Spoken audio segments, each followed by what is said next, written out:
And we are live. What's good, Josh? Your man Dale saying welcome. I really want no podcast, man. How y'all feeling? Happy hump day. It's Wednesday, man. Sorry, I am late a little, guys. I am running a little bit late. My daughter had a shift in her schedule. She had a band rehearsal, like section rehearsal or whatever. So um she didn't tell me exactly what time it would be over. So I messed up the schedule. It is what it is. I hope y'all doing well out there. Um, it's been a crazy week. Friday. We have a big show here in Tampa. And I've been really working hard on that, guys, promoting. So I missed Monday, I missed Tuesday. I'm just kind of doing shorts and putting stuff up and doing whatever. So just bear with me. Next week we'll be back to normal, doing our normalness, what we normally into, that sort of thing.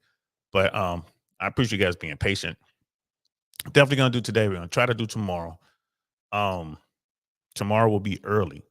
Uh, you know, Tomorrow's the eve of the show. We have people flying in, so we have to go do a whole lot of running around Tampa, talking to folks, trying to get folks to come out to the show, all that good stuff.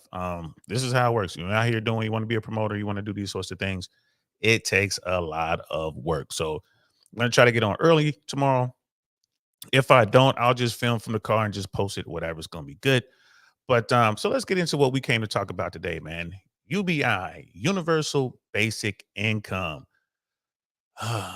Is it here? Is that something we want? Is it a good thing? Is it a bad thing? Yo, let's get into it. And we are live. What's good, y'all? Welcome. Did I really want to know podcast, y'all?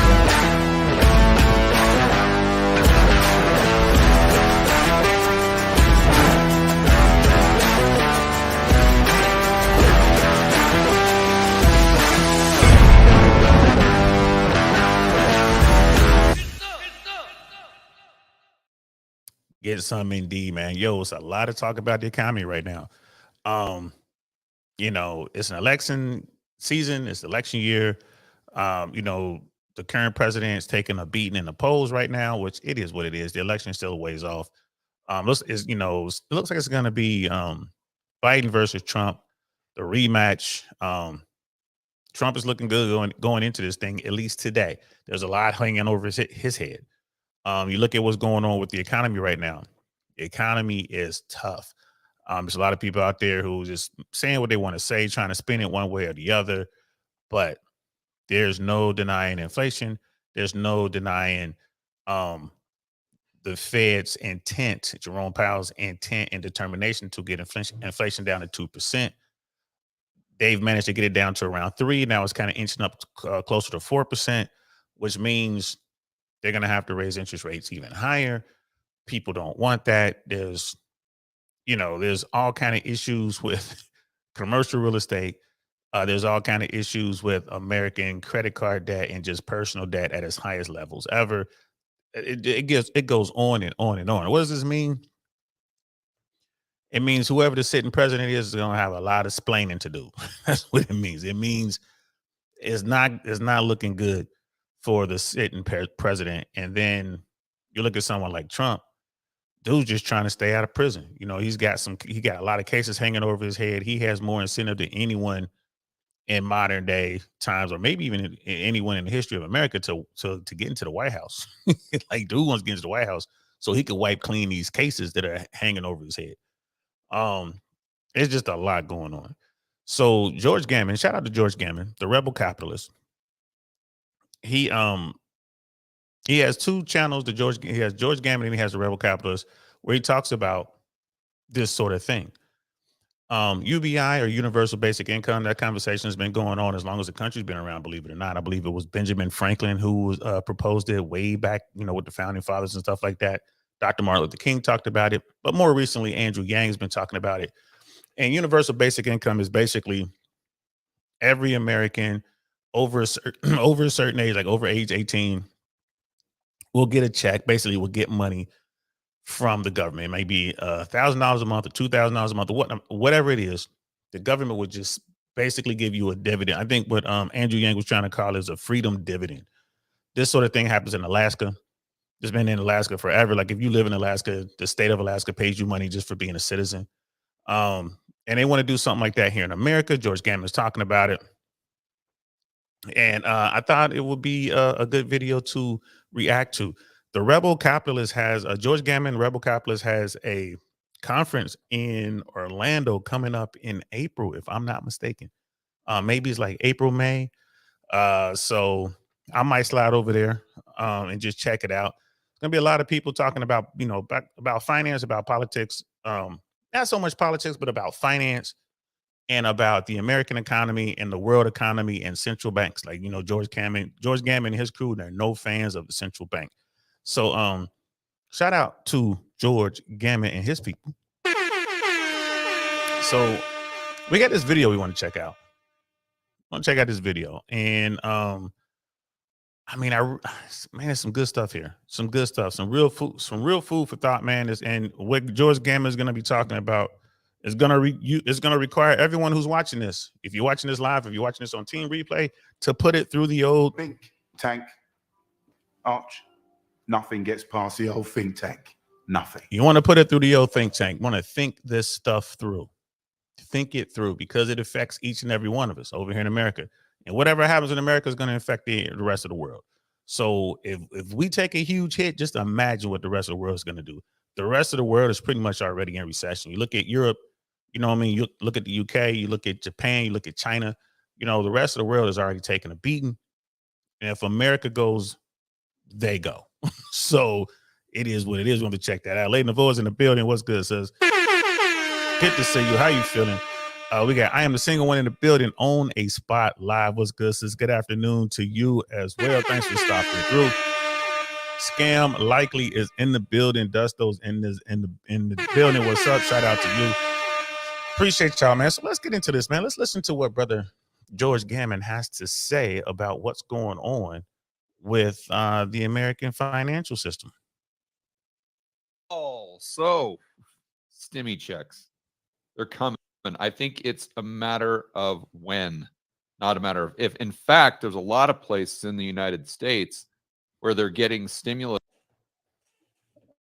checks as we speak.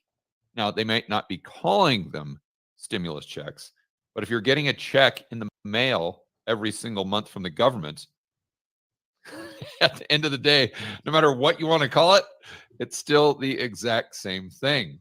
And it will likely have the exact same impact on consumer prices and the exact same unintended or maybe intended consequences from the standpoint of motivating people to work, for heaven's sakes. And it also goes into discretionary income. It goes into the election in 2024. Many of you have pointed that out just in the chat right now. So let's go over to the Wall Street Journal. We're going to back that up with something on CNBC today. Poe Jack says clickbait. Really? You want to go down that path, my friend? All righty then. Let's go right over to the Wall Street Journal. We'll see how much clickbait this is. Governments across the United States are handing residents cash, no strings attached. I don't know what you'd call that other than a stimmy check. Like, again, so what? They're not calling it a stimmy check. But people, governments all across the United States are handing residents cash, no strings attached. And this article is from the Wall Street Journal, and that was March 19th on that article that he's going to be reading from. And he's saying governments, talking about state governments. State governments. I was going to say state and local, but state governments are handing out money in various states across the country. You'll be surprised when you hear what states are doing what and to how much, and why they're doing it, which is key. Brother Smeebles is in the building. What's good, fam? Like, good day, you, bro. It's like, good day. Australia is already in recession. Yeah, like the rest of the world is in recession. And you look at American headlines, and those, they'll say everything but America's in recession. There's always these big numbers, these headlines that come out, these headline numbers that come out. And we talked about this a few weeks ago. That headline number will come out, which is an estimate, and then the real numbers will come out, and those numbers will adjust down. So a headline number would be this great number. The economy is booming. And then a few months later, the real number will come out, which is adjusted down from that number, which isn't nearly as good news. That's going on. That's going to continue to go on. if you go back over the past couple of years, you look at these headline numbers, the vast majority of the time they all adjust down recently. I mean, because again, when they put out the article, when they get the initial estimates, they are just estimates. So when the real numbers come, because everything is lagging when you're talking about the economy, everything happens. Whatever happens today, you don't see the effect of it until 90 days down the road. And 90 days later, no one wants to talk about that anymore. So it's crazy out here, y'all. It's crazy. Let's get back to it. Free money from the government, regardless of what name you give it. The net result is the exact same.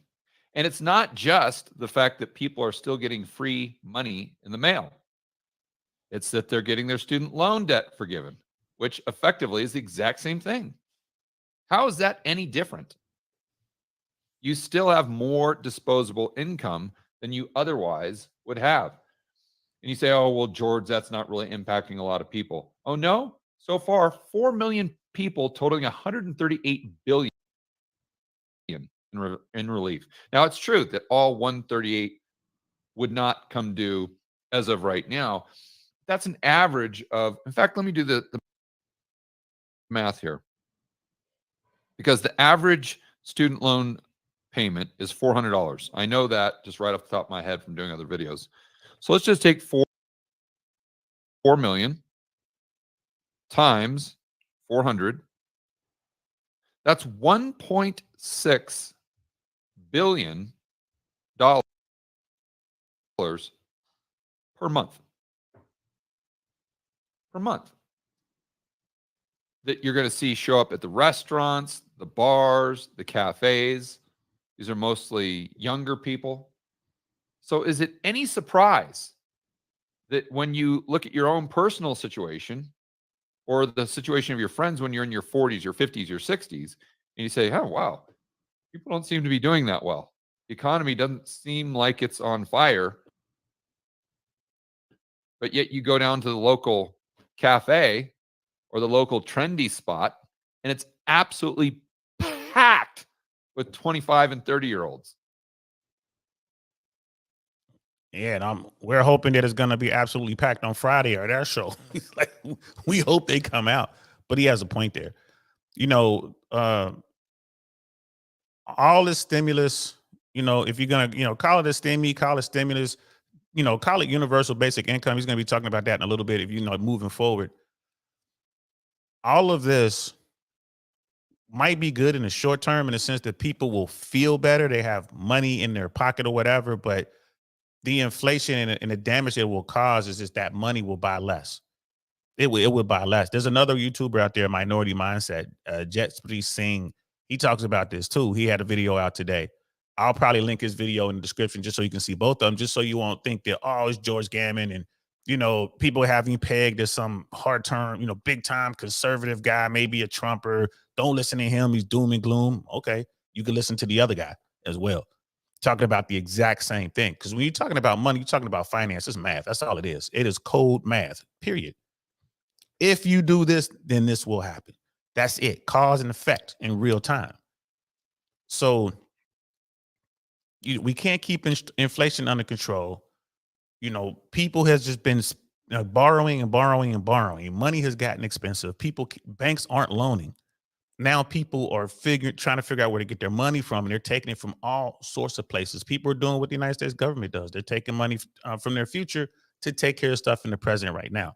And it's going to be a problem. It's going to be a problem. Point blank, period. It's going to hurt no matter what. My thing is, just deal with the pain. Just let it come. Let's just deal with it for the next 18 months or 2 years or whatever it takes. 18 to 24 months, whatever. Just deal with it. Let it all reset, which means, property values are going to come down. Money's going to stay expensive. People are going to lose some stuff. But then on the other end of that, the adjustment will have been done, and then the dollar will be still vibrant, and inflation will come down, and your purchasing power will go up, and people will be out here looking for work and all that kind of stuff, finding jobs, doing what they got to do to make it, pulling yourself up by the bootstraps. That's what I think we should do. I think we should just go ahead and be like, hey, man, Let's just go ahead and just accept the pain for a better tomorrow, as opposed to kicking the can down the road. So we're gonna just hold off the pain until a later date, because no matter what you do, it's going to hurt. Forget about a soft landing, everybody. Brother Pitney's in the building. What's good, fam? George Gammon, aka the Rebel Capitalist, is incredibly knowledgeable. I love his whiteboard videos. Facts, bro. Facts. And he just breaks it down. What I respect most about brother George Gammon is there's no agenda here. He's just giving you the cold, hard math. That's all he's doing. He's gonna give you the math. Every article he's read so far, the first article, the Wall Street Journal article, and now the CNBC thing, both were March 19th. Both these articles came out yesterday. Let's continue. Shocker, right? Let's get back to the Wall Street Journal. Dozens of guaranteed income programs have popped up in cities and countries, and Republicans are trying to block them. Right, but not for long. And we're going to get into that in just a moment. It's too easy for these politicians. And let's be honest. You can like Trump, you can dislike him. It doesn't really matter. He's a populist. Trump has zero moral North Star. He's just going to say whatever he thinks is going to get him the most votes. It's like any other politician.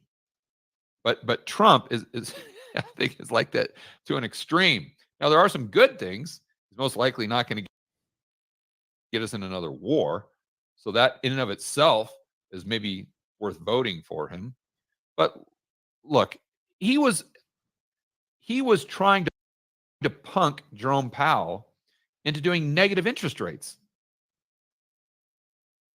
You don't think that Trump would try to champion UBI or free money for people because all the jobs are going out to China? Of course he would. I mean, come on, let's just be honest about it.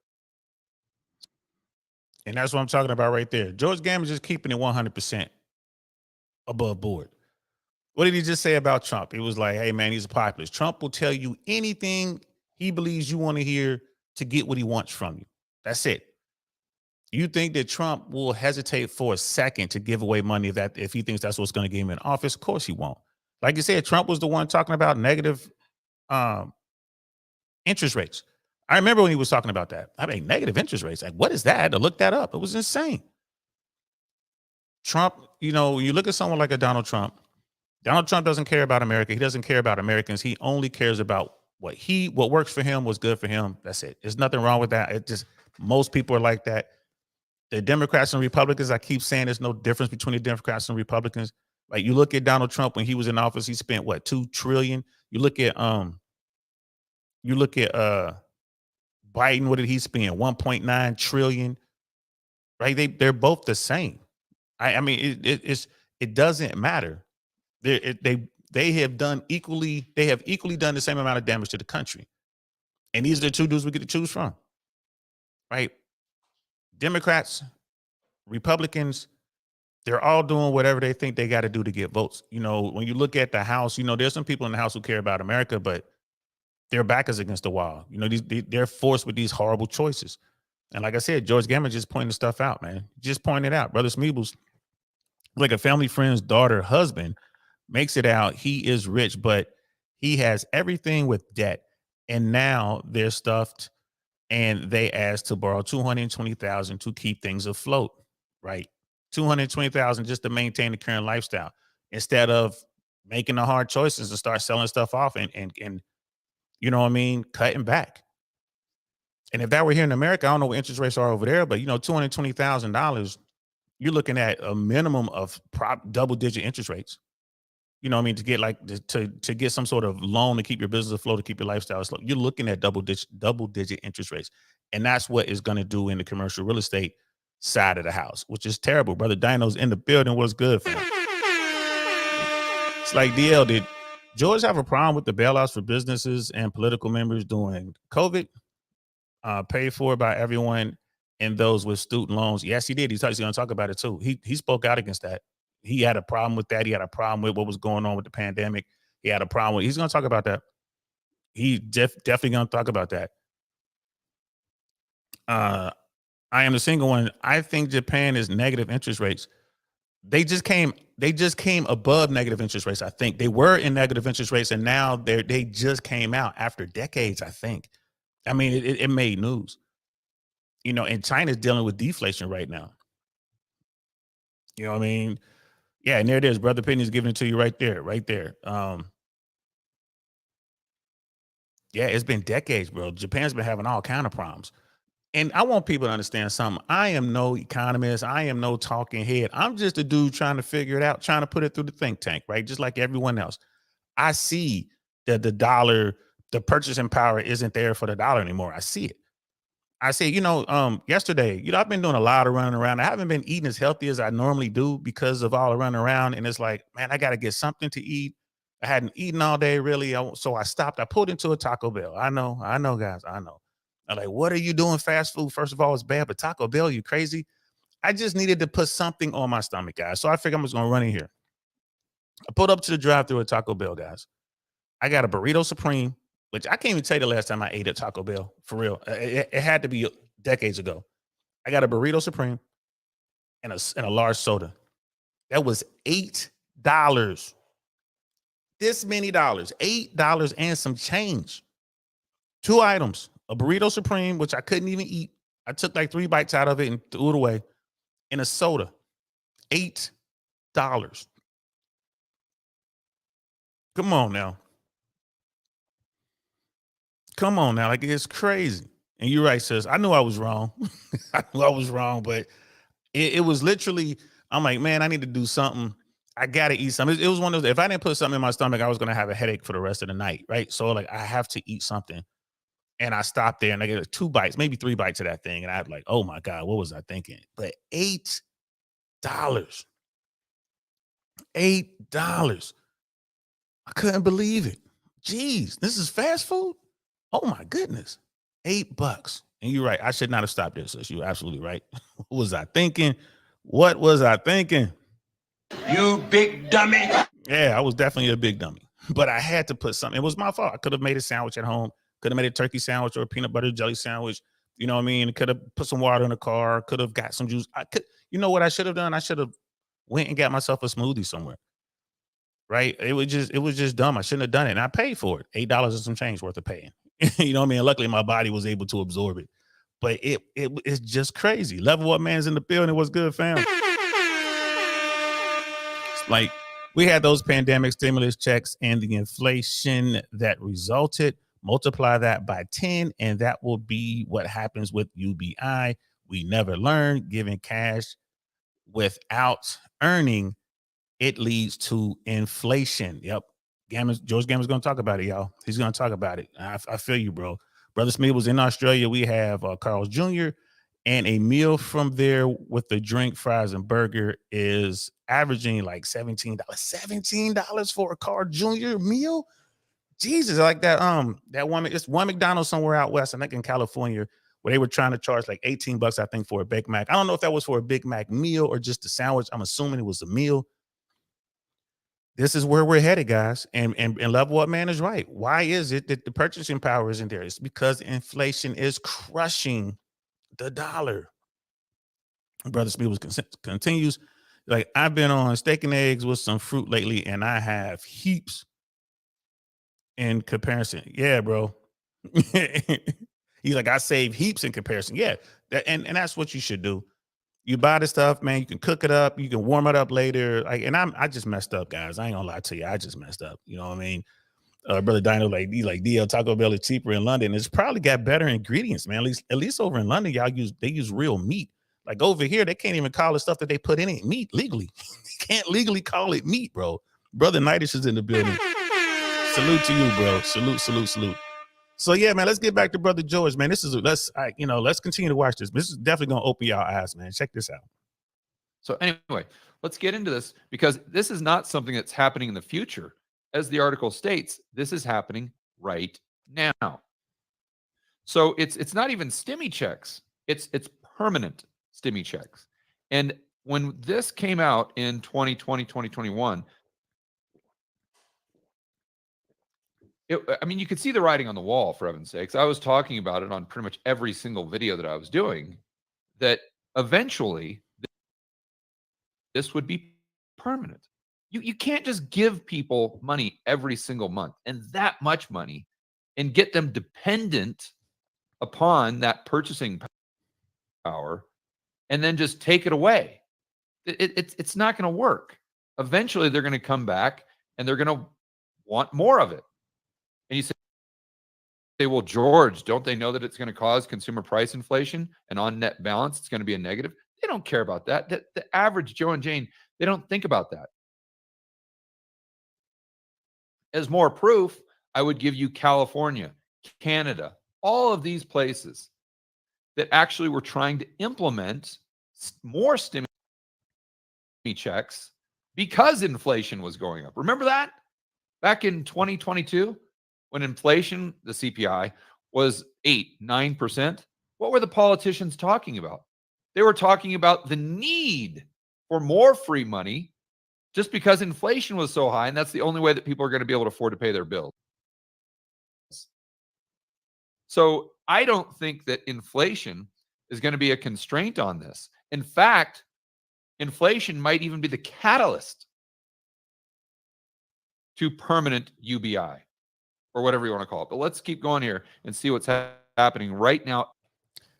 See, that's what we're just talking about right here. Like that makes sense to me, because they can't get inflation under control, because they're going to want to do something with commercial real estate in the form of some type of bailout. Politicians understand they just can't give money to Wall Street without giving something to Main Street, right? So what are they going to do? It's going to come in another form of a stimmy or some variant of universal basic income, because they're going to have to keep doing it. You get people hooked on it, bro. It's like back in the day, man, back in the streets. Right? You know, you hear about the push or whatever, man. Like the first hit's free. Hey, I give you the first one free, man. Go ahead and try that out. You know they're going to be coming back, man, because now they own it. They got to have it. Now you can charge them wherever you want to charge them. They got to have it. That's what's going on here. Instead of product, we got money. Right? So it's the same thing. And it's not sustainable. The country's not going to be able to withstand this. It can't be done. Now, I don't know how it's going to play out. You know, if America financially crumbles, what happens to the rest of the world? I don't know. You know what I mean? What currency takes over? I don't know. But if America falls, the rest of the world is definitely going to fall. They're already down. They're already down. Brother Level Up, man. He's like, I made a pot of red beans last week, $20 for the ingredients, 8 meals. You can barely go to Chick-fil-A once for $20. And that's a fact. But the only thing I get from Chick-fil-A is a shake. I'll get a chocolate shake with no whipped cream and no cherry. And that thing is like $6, I think, something like that. I think I had one a couple weeks ago. I think it's around $6 or $7, like $6 and some change. You know, if you go to McDonald's and get a Big Mac meal, bro, you're looking at $14, $15, I think, for a Big Mac meal, I think. Purchasing power, y'all. Compare your groceries, compare your grocery receipts. Look at what you were paying for groceries last year, if you can still pull up those receipts. Or even better yet, if you can pull up your receipts from 2020 and then compare them to your receipts from today and look at the difference. Just kind of look at it, look at each item, okay, look at what you were buying and you know, kind of compare, okay, I buy the same type of milk, so I got this milk versus this milk. I bought this milk 4 years ago, it cost this. I bought this milk today, it costs this. And look at how much more money it takes to buy stuff. Brother Pitney is like a UBI program will permanently devalue the dollar. This is just socialism with a nice gift wrapper. The government will eventually run out of other people's money. Well, you're probably right, bro. Let's continue. As we speak, this isn't something that's talked about in the future. Although, like I said at the beginning of this video, if you just look at the writing on the wall, this is not a matter of if, this is a matter of when. And I think this dovetails perfectly into a CBDC. You have a banking crisis, take all the commercial bank deposit liabilities, move them to the Fed's balance sheet. The Fed's balance sheet is infinite. Therefore, the politicians come out and say, look, why don't we just go ahead and now we can control broad money. We don't even have to go through these other chains of command. It's far more efficient. We can just put money in people's back pocket. Yeah, and like I'm thinking about what Brother Pitney was saying. Like it's just socialism with a nice gift wrapper. Yeah, I can see that, bro. But the thing is, people aren't thinking. They're not thinking. All they know is I can't pay for my insurance. I can't buy groceries. I can't make my mortgage or rent. I can't. And they're turning to the government, like, give us money. And the government is looking at politicians are looking at what's going on with the regional banks. They're looking at what's going on with, commercial real estate. They see that they've already made a demand. Like, we're gonna have to bail them out. We're gonna have to do something here. And they're trying to figure out how they can get money to both sides. So yeah, you're right, man. It still wound up it's socialism, really. If they didn't give money directly to people, they would just have to make it to where you can go to the grocery store with a government card or something and get free stuff. I don't know. It's crazy. But the stuff that, like, this Wall Street Journal article right here, and George's gonna talk about this, man. But he's talking about, this article talks about this woman who lives in Texas, right? Hines is one of more than 80,000 residents of Harris County, the third most populous county in the United States, who have applied. The program, which is set to start in this spring, has roughly 1,900 spots, right? So this is in Houston, Texas, man. Deep red state, man. This is Houston. Houston is joining dozens of American cities and counties, most led by Democrats, that are experimenting with guaranteed income programs, like another way of saying UBI, amid growing wealth inequality in the United States. The program was a part of a trend at the local and national level towards providing direct, largely unconditional payments to Americans for everything from pandemic relief to child assistance. They reflect the growing sentiment among economists, tech industry leaders, and Democrats that distributing money without strings is one of the most effective and least bureaucratic ways to help struggling Americans. Other cities that have experimented with guaranteed income programs included Stockton, California, Birmingham, Alabama, Louisville, Kentucky, and Nashville, Tennessee.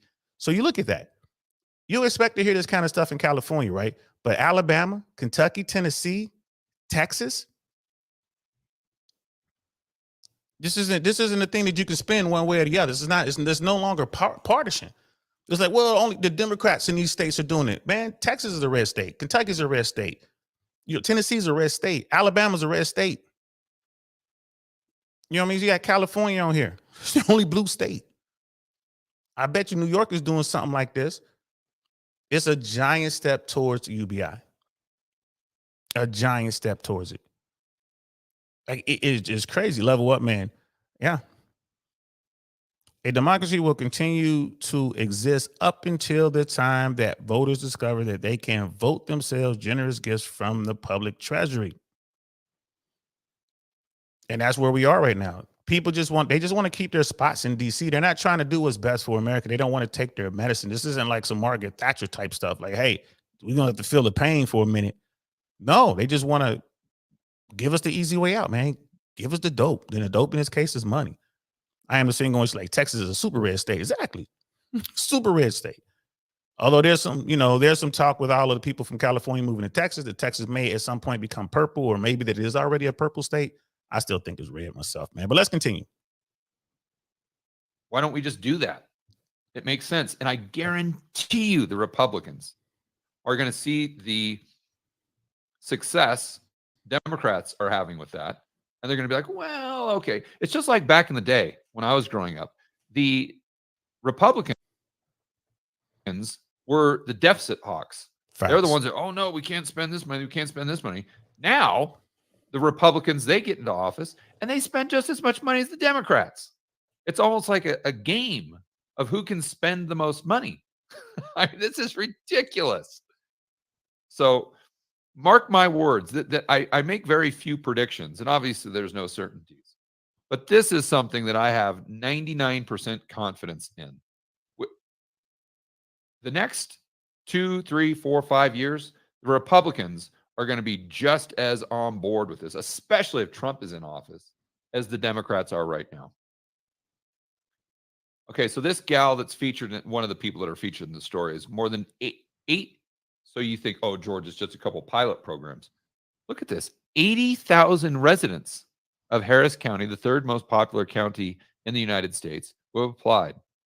The program, which is set to start, okay, only 1,900 spots. All right, so not 80,000. Got to backpedal there a little bit. Houston is joining dozens of American cities and counties, most led by Democrats, that are experimenting with guaranteed income programs amid growing wealth inequality. In the U.S., the programs are part of a trend. Remember, we were talking about the last video, how the narrative is changing, the story is changing. Go back to, for those of you who are my age, I'm 51 years old. Go back to the 1980s, even the 1990s. Let's think about gay marriage. Now, you say it's right or wrong. I'm not here to take a position on that. Although I think the institution of marriage in the state is absurd just altogether. I don't care if it's a dude or a guy and a girl or whatever it is. The fact that you get the state involved there is completely ridiculous. Agreed. I think people should be able to do whatever the hell they want to do. But remember what the narrative was like back then. In fact, remember when Bill Clinton was president? And Hillary Clinton and all of these people, these Democrats, came out against gay marriage.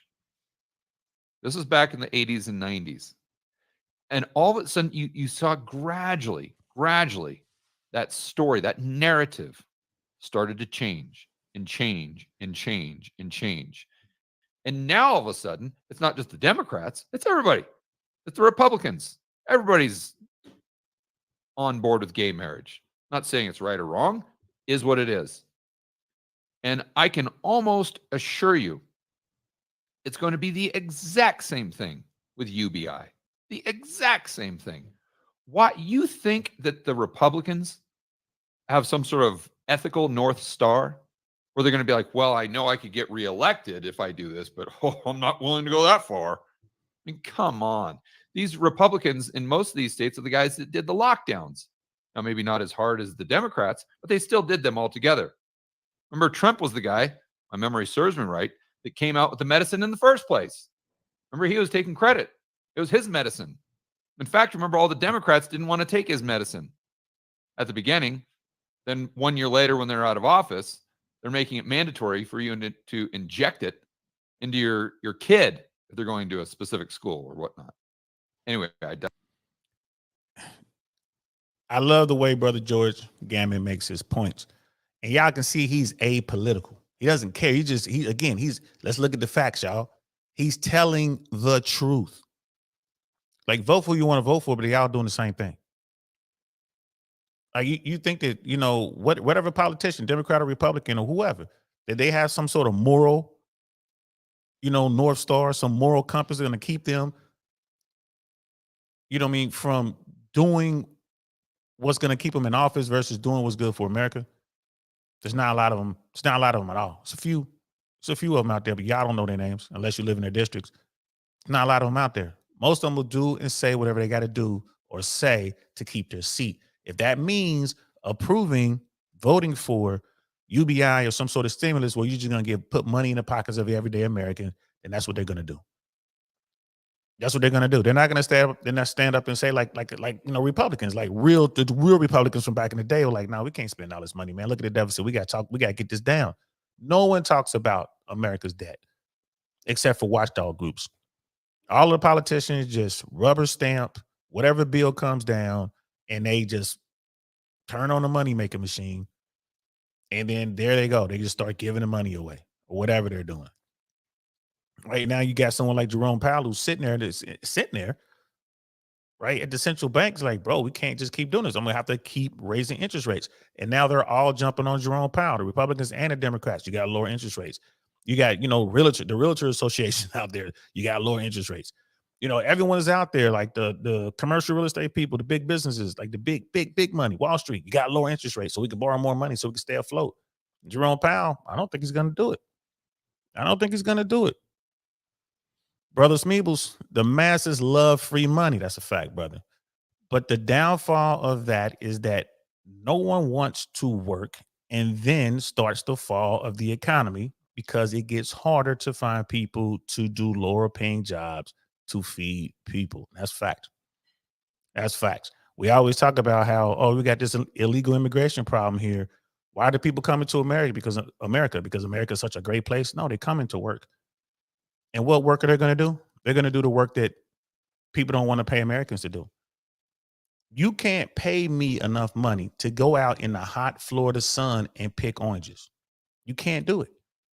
You would have to pay me $150 an hour, and I'm only going to work 4 hours. I'm going to work at night when it's nice and cool. But you can get somebody coming up from Guatemala or Mexico or Honduras or wherever. Right now, even China, they come as far away as China, Haiti. They'll come here and they'll go work for $100 a day and work from sun up to sundown. Right, to pick tomatoes, strawberries, apples, oranges, you name it. Right, build houses. You got people. I mean, it's like it's. That's why they're coming. They're not coming because they want to destroy America or they love America because America's that great. They're coming because they want to work. That's why they're coming. And there's plenty of work for them because, like Brother Smeeple says, there's people out here who ain't trying to do that work. Brother Mandrell's in the building. What's good, fam? But I agree with George Gammon. I believe it's coming. Watch your mailboxes. Certainly in 2024, the government is going to be sending money to every American. It's coming. Digress. Let's get back to the article here. My point is, I think the argument that the Republicans are going to put the kibosh on this is complete nonsense. I just, there's no way, especially if you fast forward a few years here. They're going to be pushing this just like the Democrats. So they reflect a growing sentiment among economists, tech industry leaders, and Democrats, and soon to be Republicans, definitely Donald Trump, that distributing money without strings is one of the most effective and least bureaucratic ways to help struggling Americans. And look, we've got a case study. And this is exactly what I was saying during the surveys of sickness. I say they're going to roll this out and they're not going to recognize the unintended consequences. They're not going to recognize the knock-on effects that this on balance is a net negative. And the people are going to look back on this. It's just going to be like QE. It's going to be exactly like QE, where they're like, look, it's nothing but positive. Why would we not do this? QE has worked so well. QE is quantitative easing. You know, all these other government programs have worked so well because they never recognized the cost and the benefit analysis. And they're like, look, we did all of these stimmy checks. And yeah, inflation went up a little bit, but that wasn't because of stimmy checks. That was because of greedy capitalists. Duh. So if we could just get rid of the greedy capitalists and let's just do price controls. No brainer. We'll do the stimmy checks permanently and the price controls. That's how we'll give everyone enough money to where they can afford to put a roof over their head. That's what we do in a civilized society. And then we'll prevent the greedy capitalists from raising prices like they did in 2020 and 2021 by making it illegal to increase your prices. And then we don't even have to worry about the greedy capitalists giving their employees a raise because the Federal Reserve or the central planners can give them a raise just by putting more money in their account every single month. This is George Gammon, Brother Dino. Is like a George Gammon is a conspiracy guy. What thing is he for, DL? He is for free capitalism, right? He's for no central banks. You know, he is like a true capitalist. He thinks that central banks are wrong. You know, like the stuff that they're doing now is part and parcel as to why he thinks it's so wrong. You know, you look at when currencies collapse, you know, he's a guy who's like, this is why currencies collapse. This is what happens when you have runaway inflation. This is what happens when, you know, you have deflation. You know, he studies the stuff, bro. Like, you know, he's a self-made man. He figures out how it works. People always ask him, like, man, how do you invest? He's like, I buy stuff when it's cheap and I sell it when it's expensive. He's like, that's it. That's all I do. If you watch him on, no matter what you watch him on, if you watch him on PBD, if you watch him on Fox News, if you watch him on CNBC, if you watch him on his podcast, if you watch him with other, YouTubers, his message never wavers. He's for free capitalism and to do away with the central banks. That's what he is all about. He is about balance sheets. He is about assets and liabilities. That's what he is about. And he sticks to that message, bro. I challenge you. You should watch a bunch of his stuff, man. I'm always talking about him. The stuff he's talking about now is what this is pretty much what he talks about. I haven't heard him talk about any conspiracies or anything like that. His whiteboard talks is just him talking about balance sheets and how money is created from thin air. And forget about what the central bank's doing. Look at what the local banks are doing. And he talks about that in depth, and it makes a lot of sense, bro. I can't sit here and say for certain, because I'm no economist. I haven't studied it. But from what I'm gathering and from what I'm reading, and then, listening to other folks, it's like, man, he's on point. It's like Brother Mandrell is saying, like, inflation is going to be ridiculous if they do that. And they're going to do it, especially during election year, especially when they realize that Powell is not going to drop the rates. Powell is not dropping the rates. He's like, hold on, man. He's not doing it. And once the politicians realize that, like, well, we're just going to have to give people money. It's going to force Powell to raise the rates because he's going to have to combat the inflation that they're creating by just giving away money. It's insane. And of course, that'll tie into a social score. You've got to, again, sit back and look at how utopian this is for someone who has an insatiable lust for power. Then you have to recognize that that's 99% of politicians. Why wouldn't they do this? This is the no-brainer of all no-brainers. And Brother Dino, I guess to your point, if we're going to get into the conspiracy stuff, I guess the conspiracy would be the social score, the central planners, and the politicians, restricting who has access to money, because you can do that with the current system that we have. You can't do that with cryptocurrencies, but you can do it with the current system that we have. So you look at China, and he talks about those scores that they give you, and you have to be a good citizen or whatever, and they watch everything you do. Okay, that's the conspiracy part. I can see that. Like, all right, I'm not going to argue. I'm like, okay, that sounds, conspiracy stuff. But that's how it works in China right now. You know what I mean? But I get it. I'm like, oh, okay. But when he talks about balance sheets and he talks about assets and liabilities and who owns what and what currency do they owe it, because a lot of people like, oh, people are going to come off of the dollar, the rest. We're going to have a new reserve currency. But he breaks it down. It's like, well, the money that's owed is owed in dollars.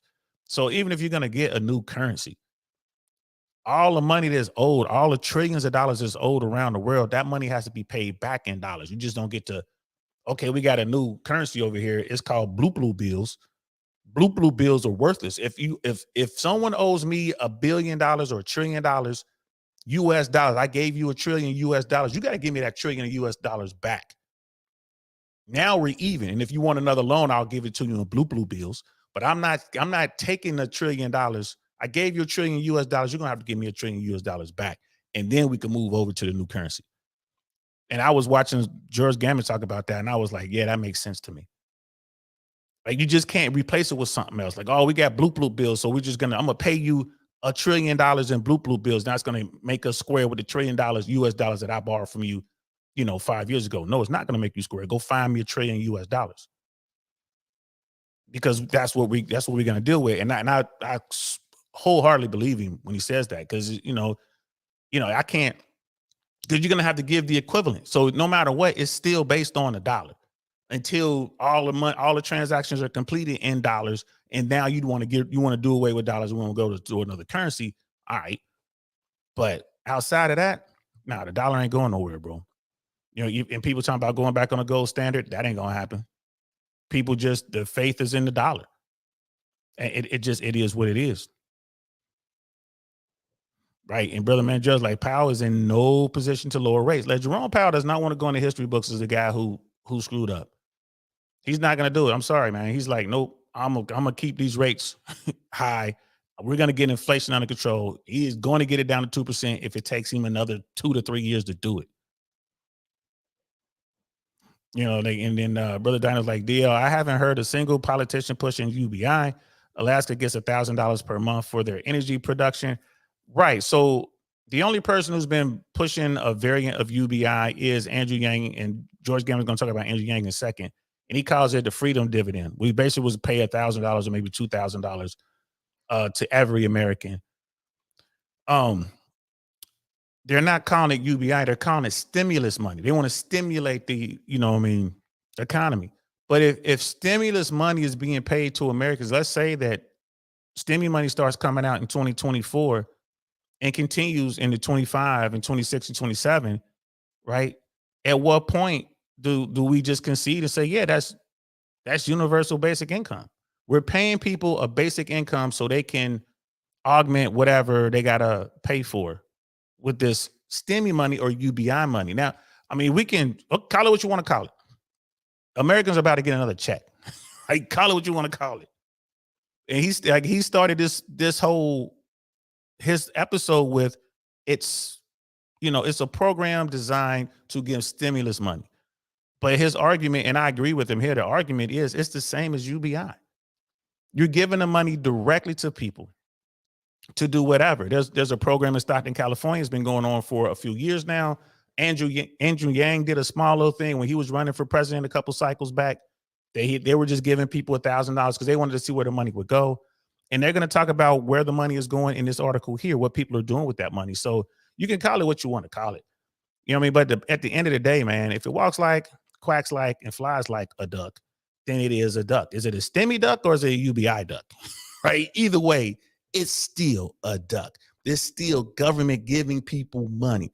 The only difference between this, I don't even know if there's a difference there, because Andrew Yang's plan for UBI was that everyone had to opt in.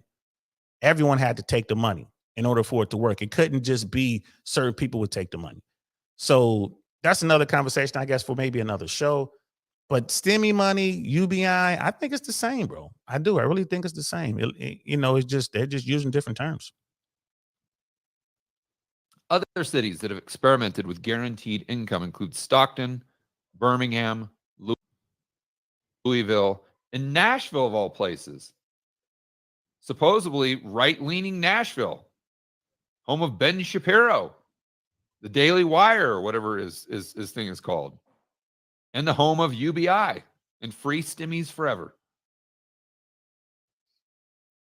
In private, senior Republicans have fretted about the potential political benefits to Democrats in private, senior Republicans have fretted about potential political benefits Democrats might reap from the programs, a tactic acknowledgement of their popularity. Of course, like, which group getting stimmies back in 2020 or 21 hated it?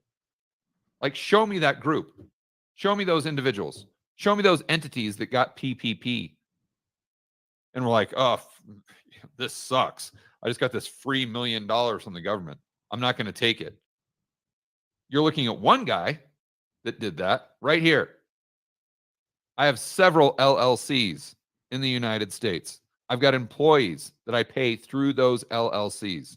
If I wanted to, I could have at least tried to sign up for the PPP program. I didn't do it.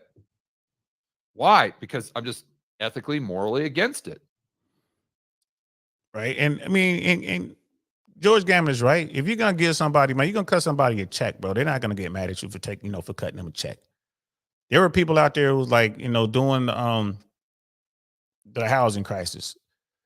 I met a guy who was in the business. He was like, yeah, man, we weren't underwriting any of those loans, although we were working in the same office with who was that? AIG. He was working in like their offices, but he was like, man, we didn't touch that stuff. And I said, hey man, if you had to do over again, or if this would have happened again, would you underwrite those loans and get the money? He's like, yeah, I would. He's like, I had no idea the government's going to do what they do. What was going to do what they did, bail those people out. Those people knew what they were doing, right? And it's like, and they all got bailed out. And he was like, and add to that, no one went to jail. So he was like, yeah, if it happens again, I'll do it. So it goes to George Gammon's point. You know, people are watching and paying attention to what's going on. Most people aren't going to sit back and use that moral compass and say, no, this is wrong. This is going to hurt the country. They're just going to take the money, which is definitely a problem. You know what I mean, Brother Dino? 275,000 jobs created in February. Right now, you have the best economy in the world. No more government money going out this year or beyond. Again, remember, $275,000 is an estimate for February. You got to wait until May to see what the real numbers are, right? So the White House or whoever's putting this out, I'm not going to say it's just the White House because everyone does it. Republicans and Democrats alike, doesn't matter. They all do it. 275,000 jobs created in February, right? But we know that Amazon has laid off record numbers of people. We know that Tesla has done the same thing. We know that there is so many U.S. corporations have been laying people off, but those people have been getting severance pay and packages. So they're still kind of on the books, but they don't have a job, right? We know the automakers have laid off. All the big automakers are laying folks off because the auto market, we don't even just talking about the auto market. Like it is destroyed and it's just smoldering right now. It's like it's just crumbling. Like we know that people are getting laid off. In the tech industry, especially, people are getting laid off. So someone is saying that there's 275,000 jobs created in February. Okay, that's an estimate. We have to wait until May to see what the real numbers are, right? No one's going to talk about it come May. But every time there's been a revision to the headline number, it's been revised down. Now we're getting back into what we were talking about earlier with this, man. They're calling these programs guaranteed income programs, right? Is that what it was? Guaranteed income, GIP, right? So we got the GIP is going to, so there's no UBI, but I'm going to go sign up for that GIP program. And I'm going to get this money to help me pay for whatever I got to pay for it. Instead of dealing with the pain so America can become that phoenix to rise up from all the rubble and get everything back on track. They're trying to stop the pain. So we have to wait, man. We have to wait until May to see what those numbers adjust down to. Brother Dino's like, America has 9 million job vacancies right now. Do we? And then it's like, okay, what type of jobs? What are they counting? You know what I mean? Like for real. So I ain't gonna lie to you, man. Like when I see these headlines, I'm like, man, I don't know, bro. I don't know. I know a lot of people getting laid off. I see just driving around the city of Tampa, I see big old empty parking lots where it used to be car dealerships, right?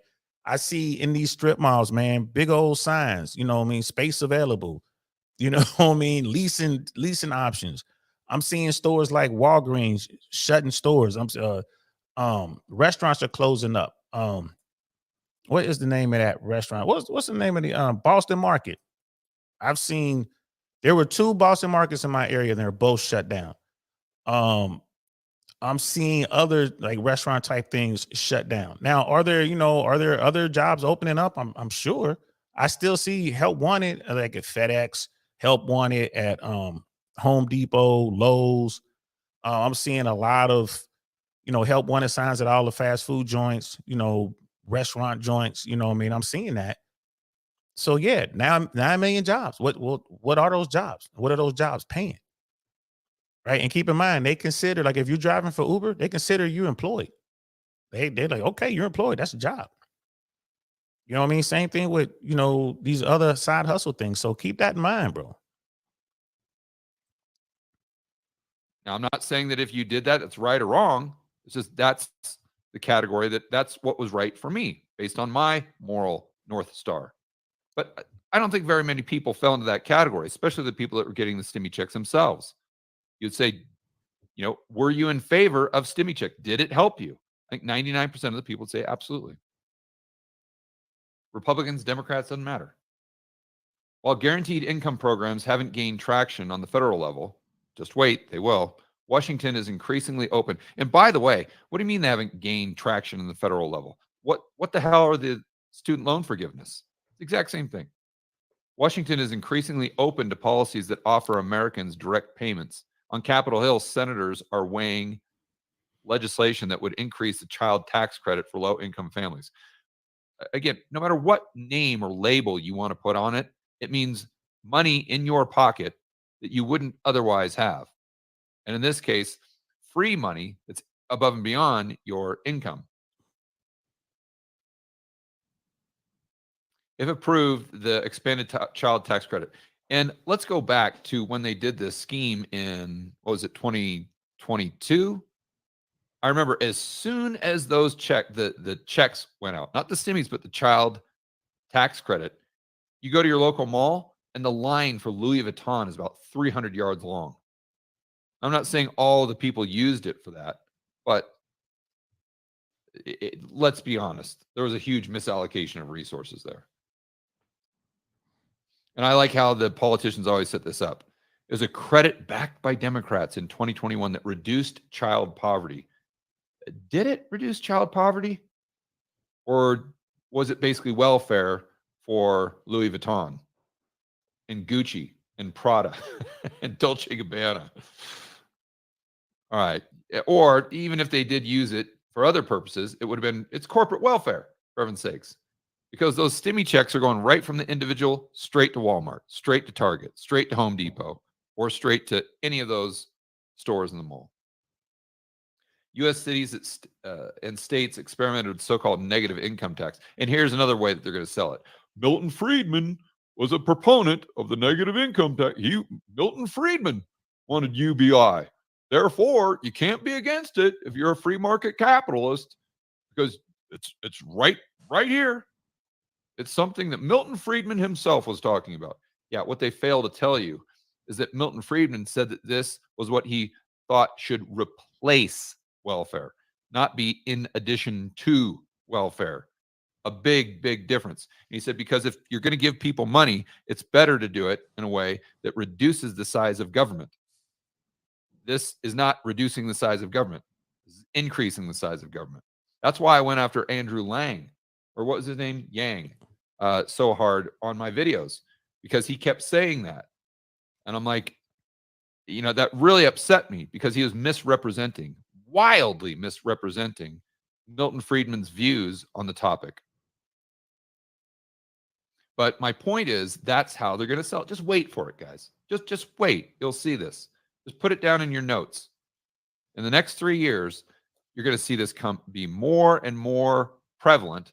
The narrative is going to change, just like gay marriage. Even the Republicans are going to be on board with this.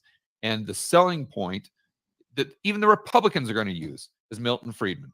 I assure you. So cerveza sickness drove the issue to prominence. Lawmakers of both parties approved trillions of dollars in spending to cushion the economic effects of the crisis. 3 cerveza sickness response bills approved 2020, 2021 included $931 billion in direct payments to America. Wow. That's a lot of money. And right there, when you give out that kind of bread, that's gonna be the first go-to. Times are hard, give us some money. And like I said from the very beginning, the politicians are not going to be able to help Wall Street if they don't give some money to Main Street. And that is what they're going to do. They're not going to sit there and let all of the regional banks fail, because that's who's holding all that bad debt from the, commercial real estate people. Corporations roll these loans over every 3 to 5 years. These loans are coming due, right? You're talking hundreds of millions of dollars, right? One company, hundreds of millions of dollars that they had financed at 3%. Now they're looking at financing at 7% or more. That's going to break the company. It's just going to break the company. And they still need to get some money.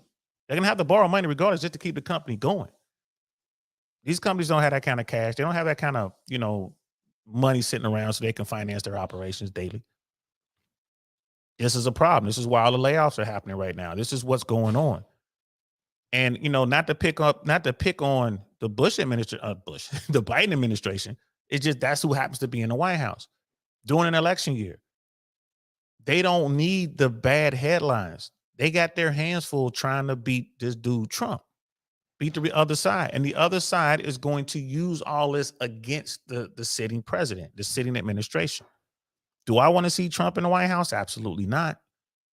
Absolutely not.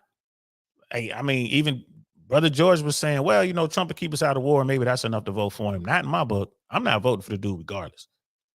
That guy could care less about America. Right? Especially at a time right now. This is a challenging time. Like, some tough decisions need to be made. America is going to hurt. We're hurting now. You know, it's time to come off the drug. It's time to come off the dope, man. Money is the dope in America. Everybody hooked on it. Everybody is hooked on it. No one's saving money. Everyone's in debt up to their eyeballs. Right? The cheap money is gone. The banks are in trouble. Wall Street has a problem on his hands. All those skyscrapers and all that, they got problems. It's big. It's money out here. It's blood in the streets. Now it's time for us to collectively take our medicine and deal with this pain. But no one wants to deal with the pain. And that is the problem. This is what George Gammon is talking about right now. That is the problem. America is hooked on money. That's the dope. America is addicted. It's time to go to rehab, America. And it's going to hurt. You're going to rehab without medicine. They just going to tie you down to the bed, let you scream and fuss and throw up and sweat and all the rest of it. They ain't going to give you no medicine. You're going to have to sweat it out the hard way. That's what needs to happen. So what are our politicians offering? They're offering more dope, man. Just, hey, man, just give him a little bit so he doesn't suffer anymore. Just give him a little bit. That's not going to help.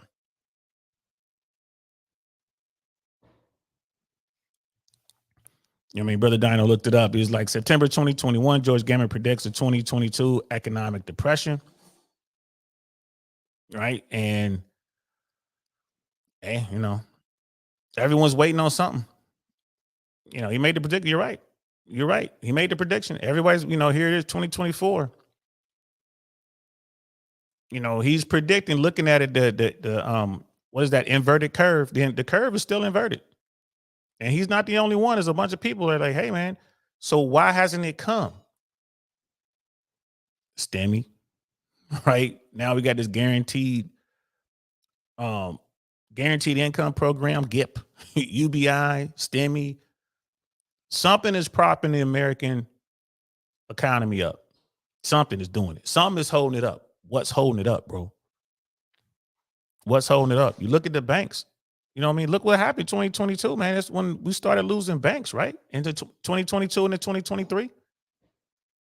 I'm not saying that he's a clown, bro. I can't say that. You know, it's like he predicted a depression and banks were collapsing and the purchasing power is down. And look at what happened in, you know, Argentina, Venezuela.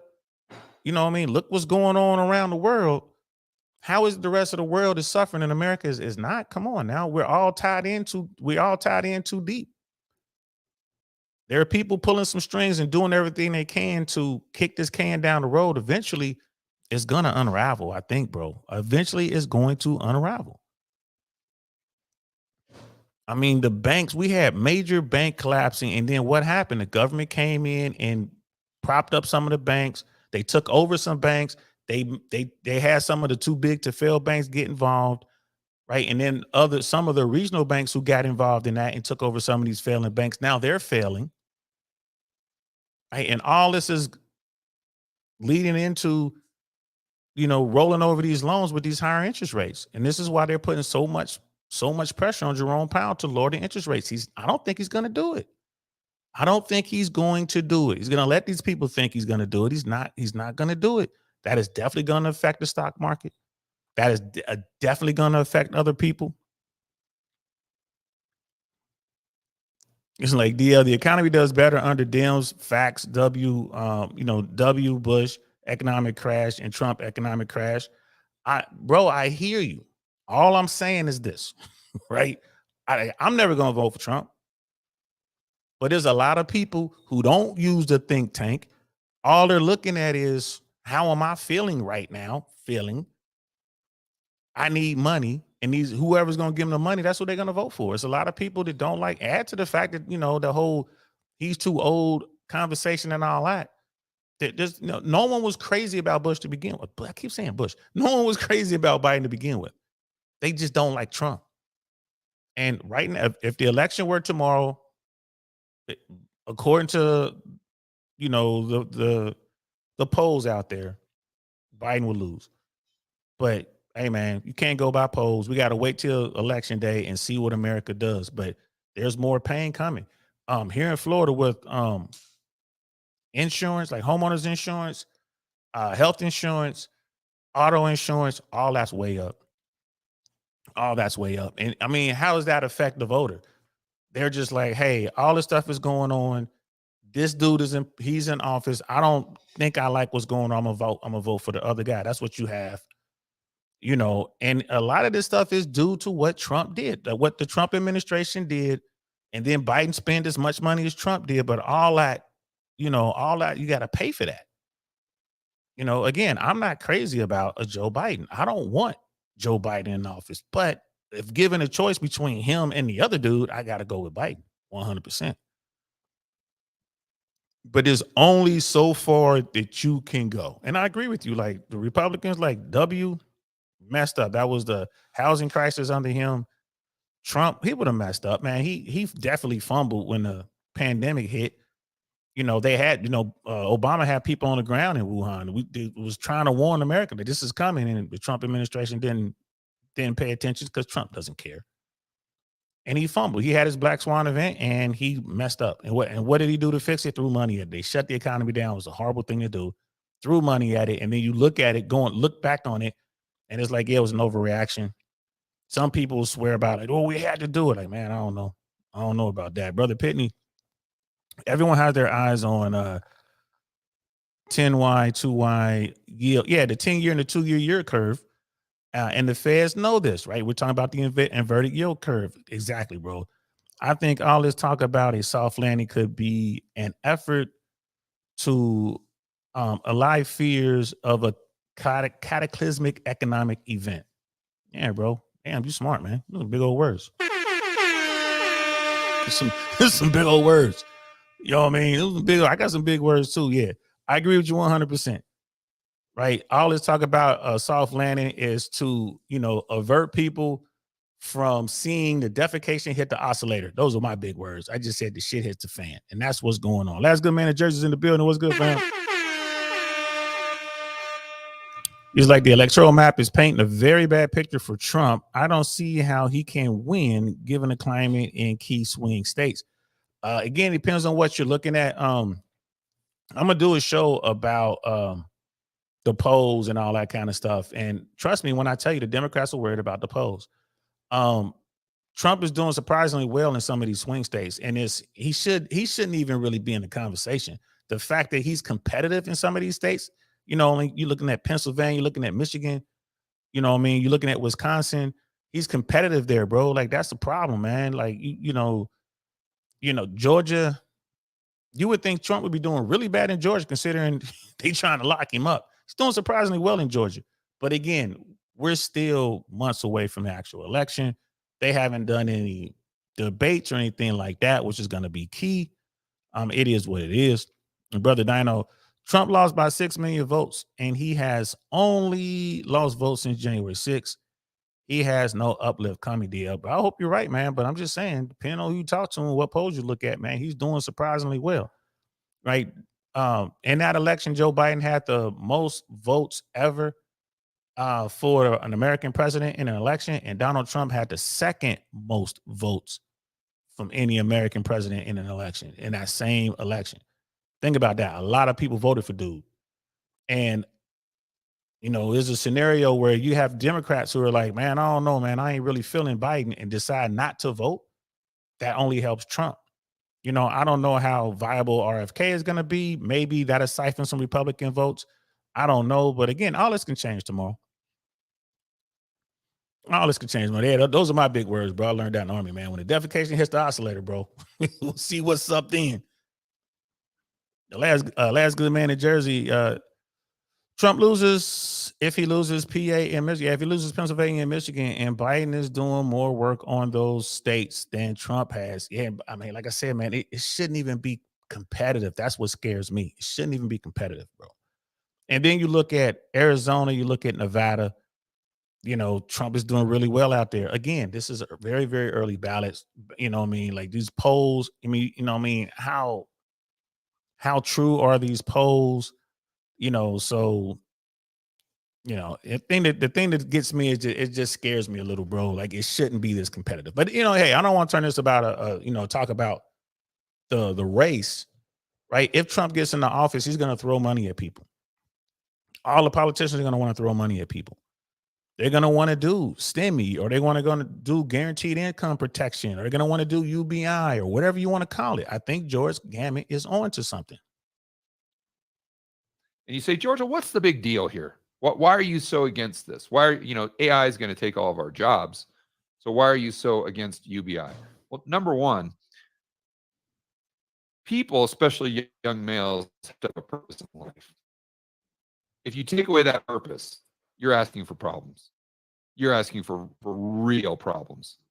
If you think that all those young males, as an example, are just going to put on their VR goggles and live in the metaverse and not join a gang or not take out that aggression, that additional testosterone that all of you know are raging in teenagers' bodies, if you think that you're going to somehow subdue them with a little bit of free money, maybe some weed, some edibles, and VR goggles, you're kidding yourself. You're lying to yourself.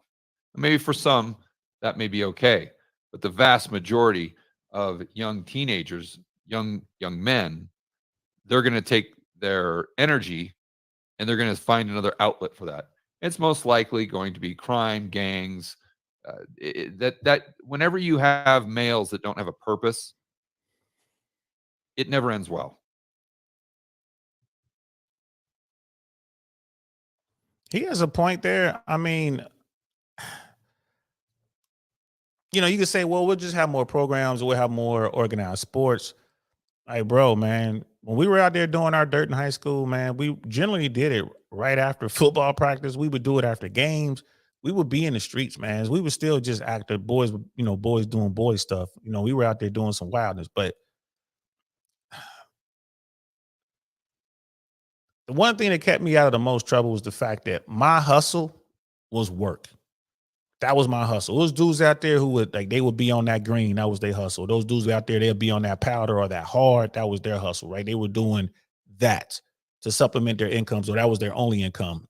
I didn't like doing that. I was working. I was doing a little bit on the side, like a little bit here, a little bit there, maybe do this, maybe do that, whatever. But for my main hustle was I just had jobs. I would work in a couple restaurants at a time, or I would, I would normally have two full-time jobs and a part-time job, and I was in the streets. But that was always my hustle. They're like, where he at? They're like, oh man, he at work, man. He'll be here in a little bit. He get off in about an hour or so. I was working my butt off. That's what kept me out of a lot of trouble. I didn't make a lot of money. When you go out there and work like that and work all these hours, you don't make a lot of money. Like, you just, you lose it all the taxes and stuff like that. But that was my hustle. But he might be onto something. He's like, you're gonna keep these dudes. You think these dudes are just gonna, do edibles and play video games? They're gonna do all that, but eventually something's gonna snap, something might go wrong, and they're gonna go out and, do something. That he has a point there. I don't know how viable that is. Is that really gonna be what happens? I don't know. But I get where he's coming from. Yeah, definitely want to hang my hat on it, but let's continue. But then let's also focus about the inflation, right? You sit there and say, well, that even if we have inflation, having $1,000 is better than $0. Or right, but what ends up happening is the consumer prices go up to the point where your purchasing power is the exact same. It doesn't matter. So if we fast forward 3 years, then you're in the exact same position that you're in right now. The only difference is that people who had savings, their savings is worth a lot less. This is what we have to understand. This is the key component as to why this doesn't work. And it just goes back to just basics, right? Wealth isn't money, or money isn't wealth. Wealth is goods and services. So you cannot make people wealthier by giving them free money as a whole. Now, you might be able to make someone wealthier by them winning the lottery or something. But as a society at large, the only way to increase the wealth of that society is by making them more productive. It's not by giving them stimmies or free money. And what happens is when you give them free money, it has the opposite effect. It actually makes them less productive. So by definition, over the long run, it makes them poorer. So they go on to say that all these central planners at Stanford, they got the basic income lab. Wow, that sounds official. Participants spent most of the monies on grocery and retail sales. Yeah, but Gucci would also fall under the category of retail sales. So what they're trying to say here is that, they're not going to use this for leisure. They're not going to use this for anything other than groceries. Fine, so be it. Then what's going to happen to the cost of groceries? It's going to go up to the point where there's no additional purchasing power. Again, why? Because we don't have more groceries. That's what people don't understand. If you want more people to have more groceries, you have to have more stuff. You can't just have more money.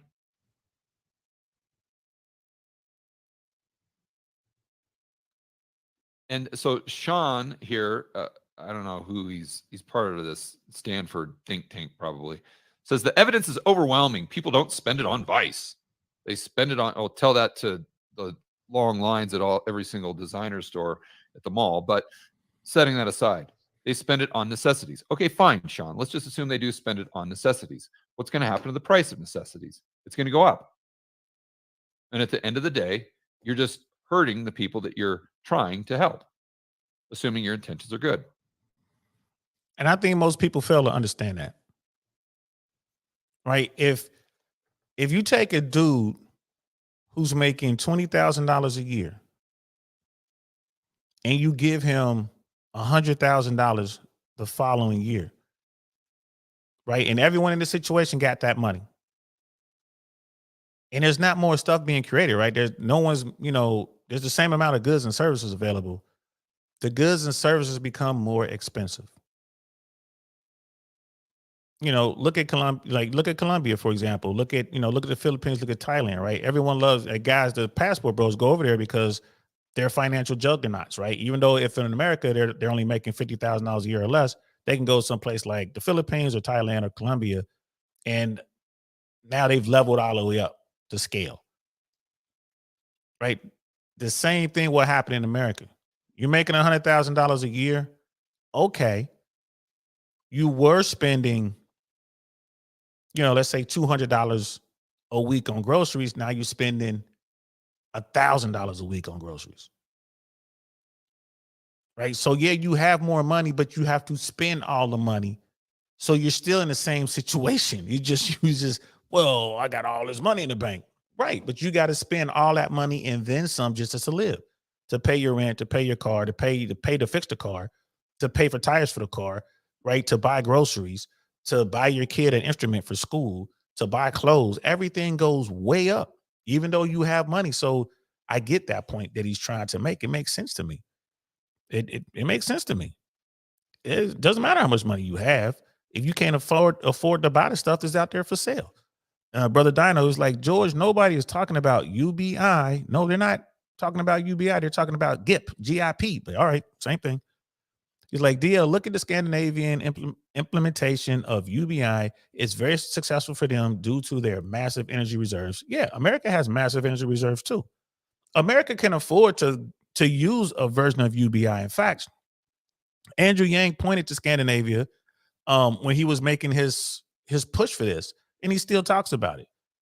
Right? It's if Andrew Yang wants to call it a freedom dividend. He doesn't even want to call it UBI. He wants it because the focus group said it sounds better if it's called a freedom dividend. It's still just money coming from the government.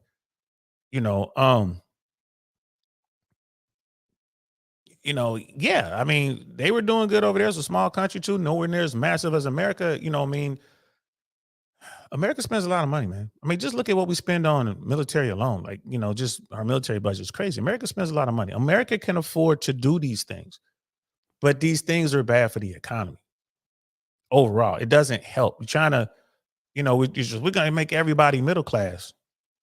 It's not going to work. You still got to go out and make your money somehow. Like, it's not going to be enough. But he's right though. I remember right after the pandemic, like when I moved out here to Florida, y'all know I'm in Miami a lot. I was in Miami. Man, he ain't lying. You go to the mall, it's just they got ropes and lines set up, a queue, as they call it over there where you at, Brother Dino. It's lined up outside all the high-end stores. People were buying stuff like crazy. People were taking trips. People were in the hotel spending money. That was all STEMI money. That was just money. They got that money. They didn't pay credit down. They didn't, save it. They spent it. They was buying clothes, renting Lambos, going into nice restaurants, popping bottles. They were in the clubs popping bottles. And a lot of that money was crypto money too.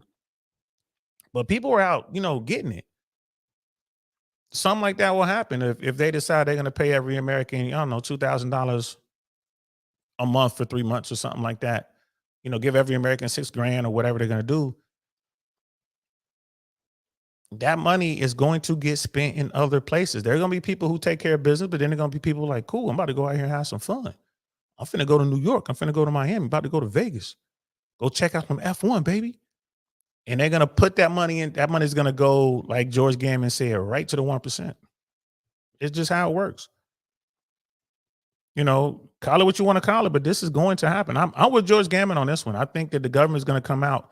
They're going to pay Main Street so they can bail out Wall Street again. I think it's coming. But he allowed for the possibility that a small number of recipients could spend the money on non-essential purchases. Again, I don't even think they're trying to make that the debate, as if you give people free money, and if they spend it on childcare or something, then all of a sudden that makes it worthwhile. And all of a sudden that justifies it. No, absolutely not. Because again, you bring up the price of stuff to the point where over the long run, their purchasing power will be the exact same, if not lower than it was to begin with. But what you're doing is you're decreasing the motivation to go out there and to try to be more productive, which at the end of the day is how you increase the standard of living, more specifically for the poor and middle class.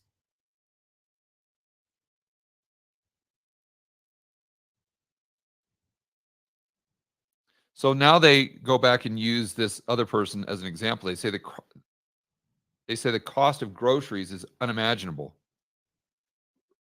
She recently called her utility company to bid or to negotiate lower bills. It's a very, very difficult time. I live alone, don't have transportation or anything like that. Things have been pretty tough. If she's accepted into the program, basically she says it'll be great. And she says, I would do the right thing, meaning I would spend it on necessities. But again, what she doesn't understand is you're doing a deal with the devil. That short term, you're going to have more money, but in the long term, you're going to have less stuff and you're going to be poor. That's what they don't tell you, of course, because what they're trying to do is just seem as though goods and services and standard of living and wealth just grows on a tree, and that the only reason that we haven't eradicated poverty is just because we're not generous enough. And if we would just be more generous and get out of the way and get rid of these greedy capitalists that want people to be poor, then we would be able to increase the standard of living for society at large, and the poor and middle class, we would be able to bring them to the middle class, the upper class, and all of our problems are solved.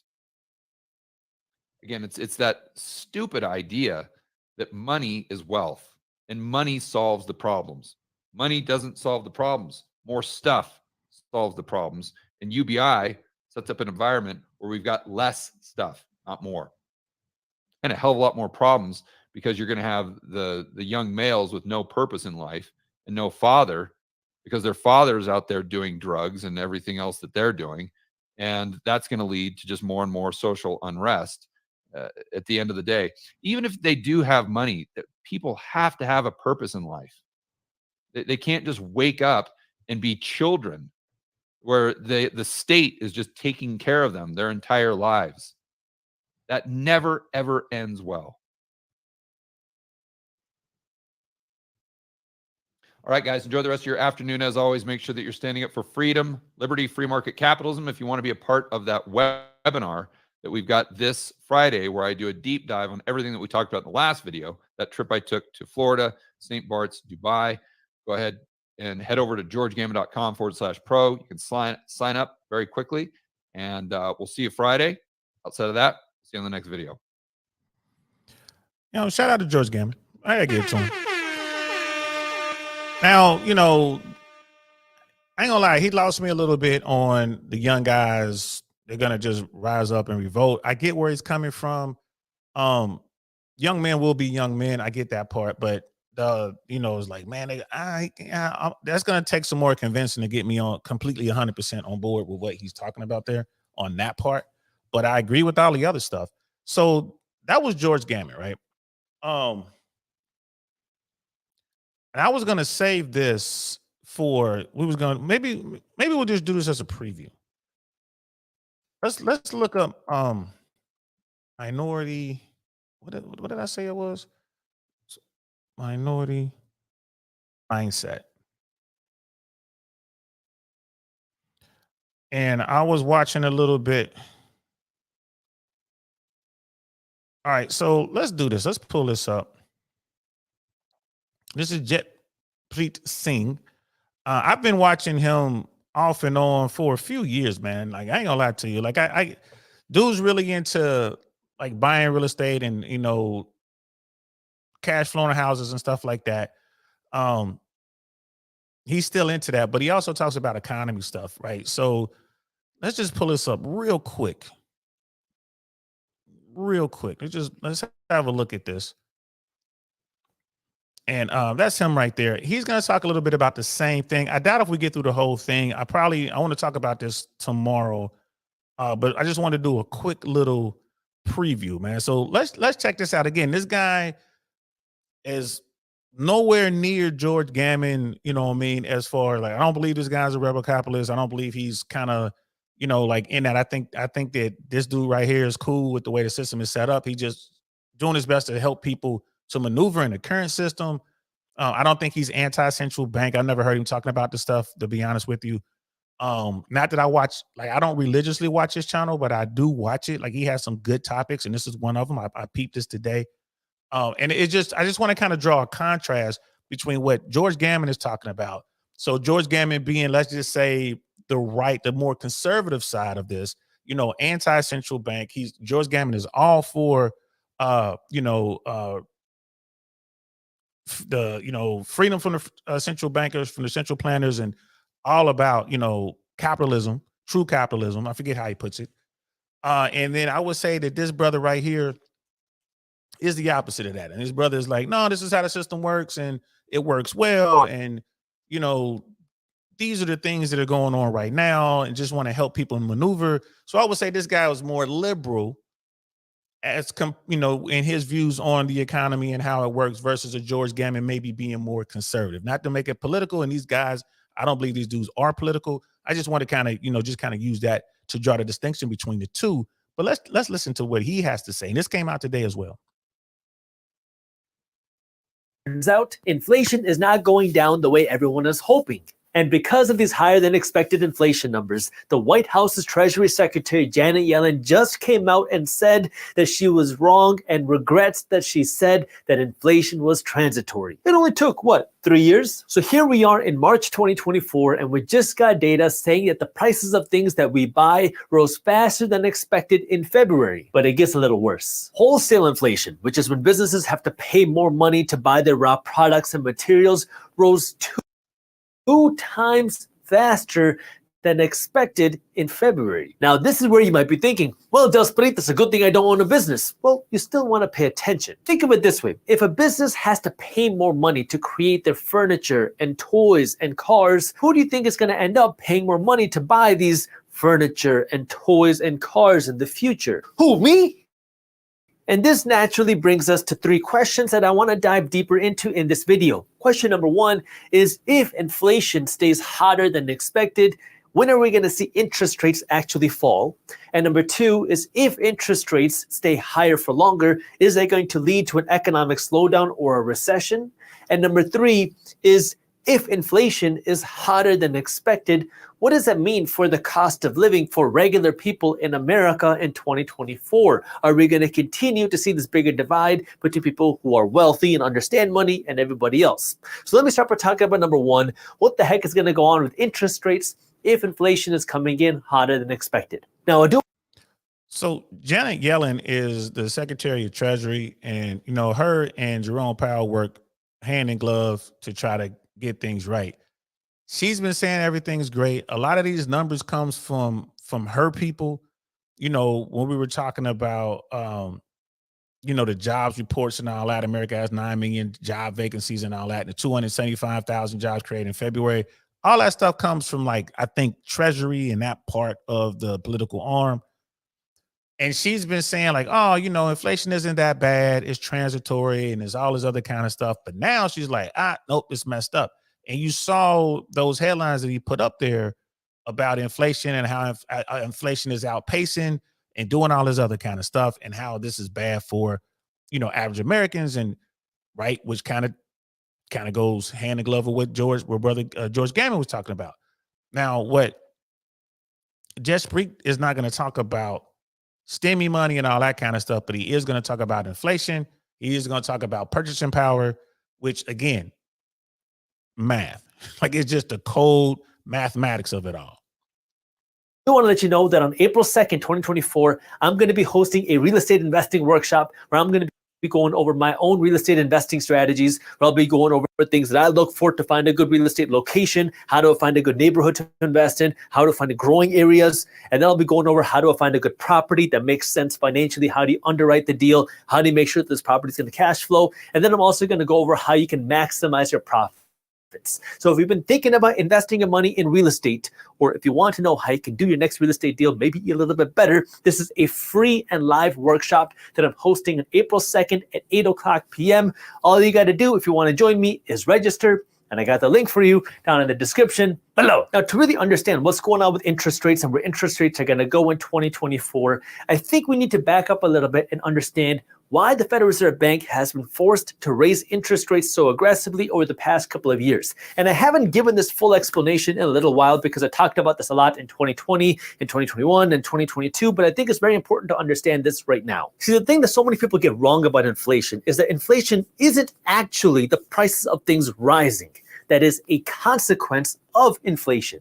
Inflation is when the value of your dollars drop. And between 2020 and 2021, during the pandemic, the Federal Reserve Bank printed trillions and trillions of dollars to help stimulate the economy. Because remember, the government was passing these major stimulus programs, but the government wasn't sitting on trillions of dollars in the bank account. I mean, if there were, we wouldn't have this 30-some trillion dollars worth of national debt.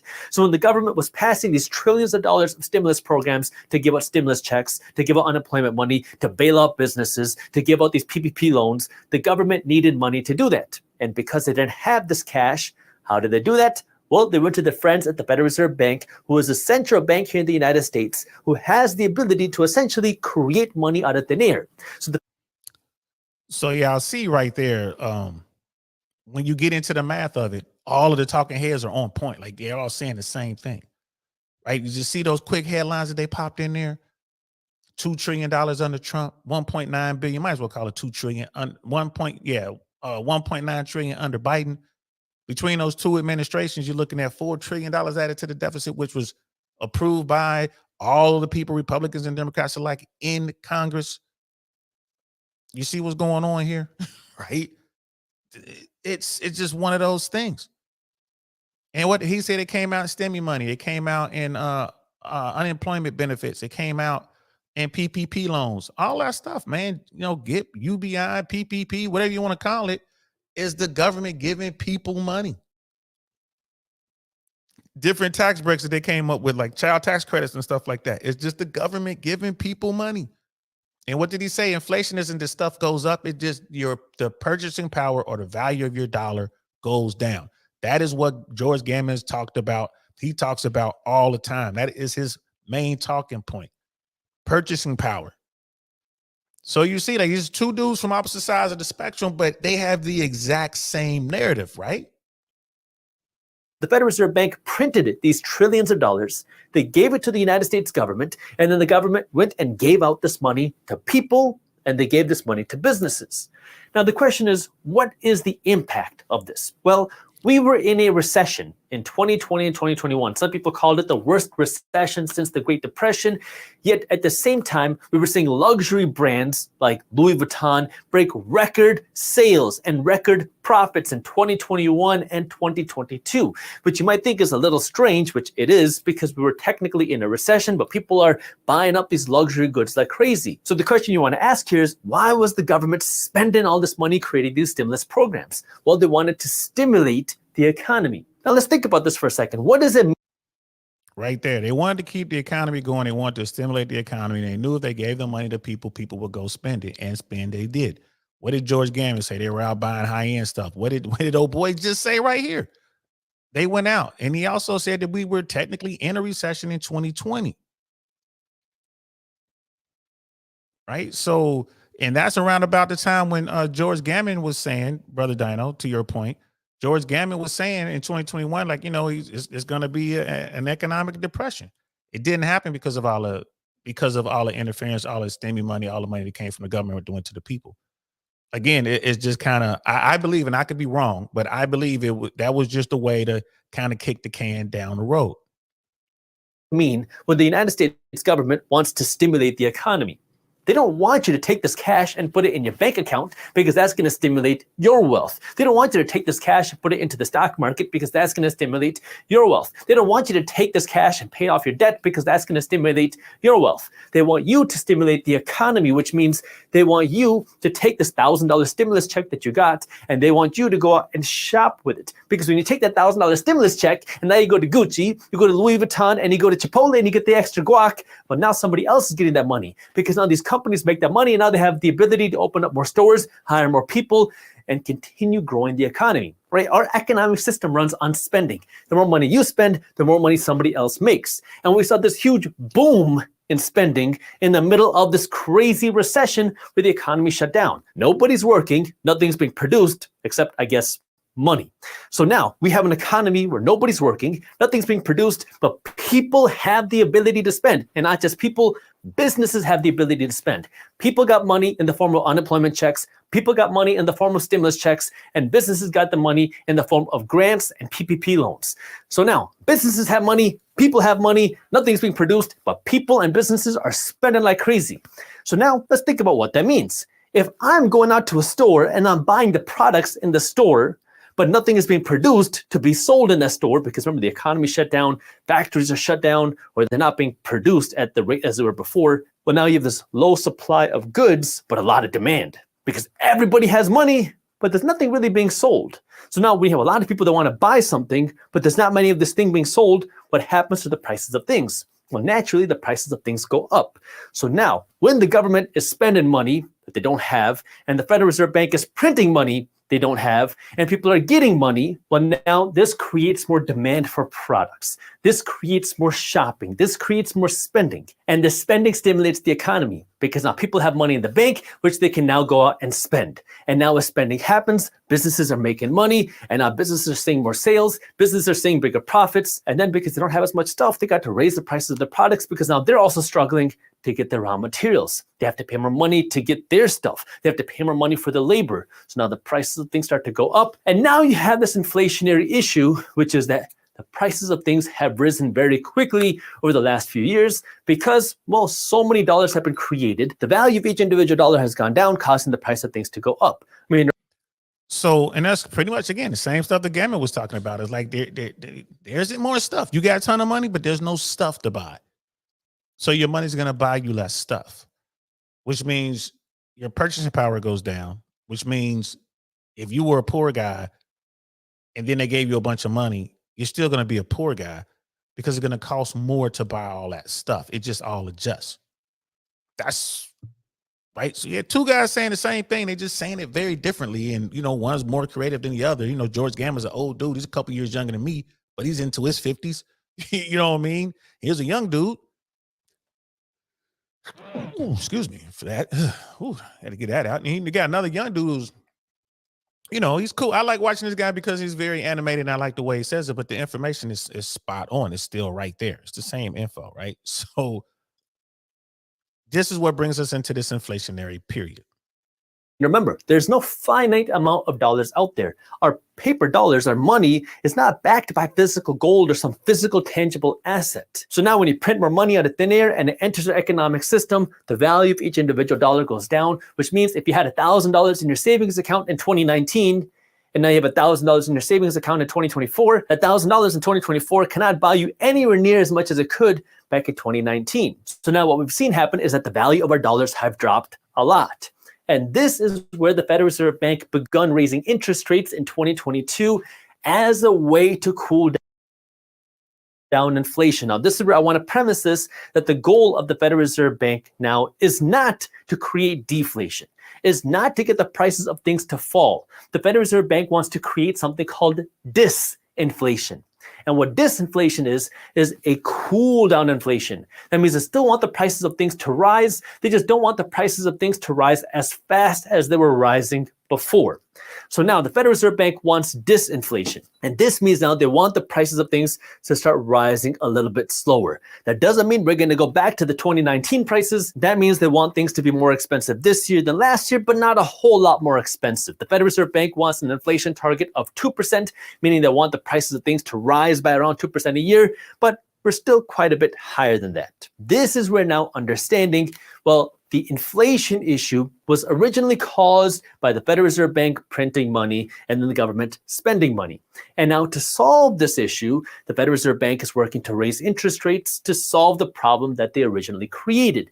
The problem with this is now raising interest rates have consequences as well. The Federal Reserve Bank has raised interest rates around 11 times since 2022. Now, what is the impact of these higher interest rates? Well, if you want to go out and buy a home, your mortgage rate is more expensive. So it's a little bit more expensive to go out and buy that home because your mortgage payments are so much more. Same with buying a car. I am not an advocate of you going out and financing a car, but the reality is many Americans are financing their cars. And if you have to finance your car at a 10% interest rate as opposed to a 3% interest rate, it's going to cost you more money for that same car because now the car costs more money and you have to pay more money to finance the car.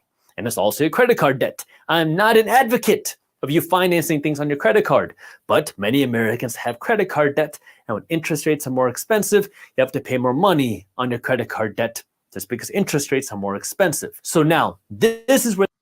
So auto loans and credit card debt, right? Americans are in the most amount of debt in the history of the country. Like people talk about buying cars. The bank ain't loaning nothing on a new car. They just ain't doing it. You try to get you a used car and they'll work with you on that. But a new car, banks ain't giving out money. Right. So the biggest problem with our economy, like you said, like the economy is about people spending money and buying stuff. Well, Americans want to buy stuff. Like we said earlier, they want to get out there and buy stuff. They don't have the money. So where have they been getting the money? They were getting it from the government through all the STEMI stuff and all that kind of stuff, PPP, whatever. They were also getting the money from the banks because money was cheap. Interest rates were down, under 2% in some cases. Like the interest rates were way down low. Now interest rates are way up high. The auto industry is in a whole lot of trouble right now. A whole lot. We're probably gonna talk about that tomorrow. You know what I mean? A whole lot of trouble. You look at the housing market right now. Ain't nobody moving. Be a fool to sell your house right now. You sell your house right now. If you're in a 3% loan, a 4% loan, if you sell your house right now and buy something else, you're looking at 7%. It's gonna be way less house than you just had. And that's if the bank, do the loan. So I mean, it's people are just gonna freeze right now, right? They just waiting to see what happens. Repossessions are up on cars. You're starting to get homes are being foreclosed on. A lot of stuff is happening right now, especially here in Florida, but throughout America. It's a lot going on, right? All this is coinciding with interest rates being high. Again, this big old storm of this commercial real estate thing coming. There's a lot going on right now, bro. Like it's not looking pretty out there. This is why people are screaming, Jerome Powell, please lower the interest rates.